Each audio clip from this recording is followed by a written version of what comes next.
പ്രേമം ഉള്ളവർക്ക് എന്ത് വേദന. ഉഹദ് യുദ്ധത്തിൽ നബി സല്ലല്ലാഹു അലൈഹി വസല്ലം തങ്ങൾ വഫാത്തായി എന്ന് അറിഞ്ഞപ്പോ ഖബൂശാ ബീവി റളിയല്ലാഹു അൻഹ വീട്ടിൽ നിന്ന് ഇറങ്ങുക. അപ്പൊ ആരോ പറഞ്ഞു നിങ്ങളുടെ ഭർത്താവ് മരിച്ചു. റസൂലുള്ളാഹിക്ക് എന്തായത്? അതാണ് അവർക്ക് അറിയേണ്ടത്. നിങ്ങളുടെ സഹോദരൻ മരണപ്പെട്ടു, തങ്ങൾക്ക് എന്തായത് എന്നോട് പറയൂ. തങ്ങളെ കുറിച്ച് ഇങ്ങനെ ഒന്ന് കേട്ടല്ലോ, വഫാത്തായി.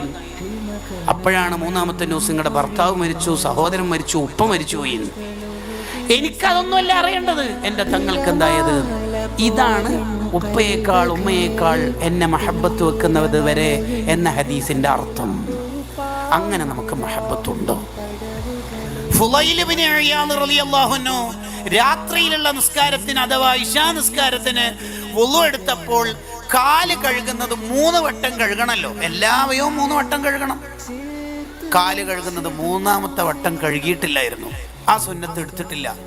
അന്ന് രാത്രി അതാ നബി സല്ലല്ലാഹു അലൈഹി വസല്ലം സ്വപ്നത്തിൽ വന്നിട്ട് പറയാണ്, ഫുളൈലെ നിങ്ങളൊക്കെ ഇങ്ങനെ സുന്നത്ത് ഒഴിവാക്കുന്ന ആളായോ? ഞെട്ടി ഉണർന്നു.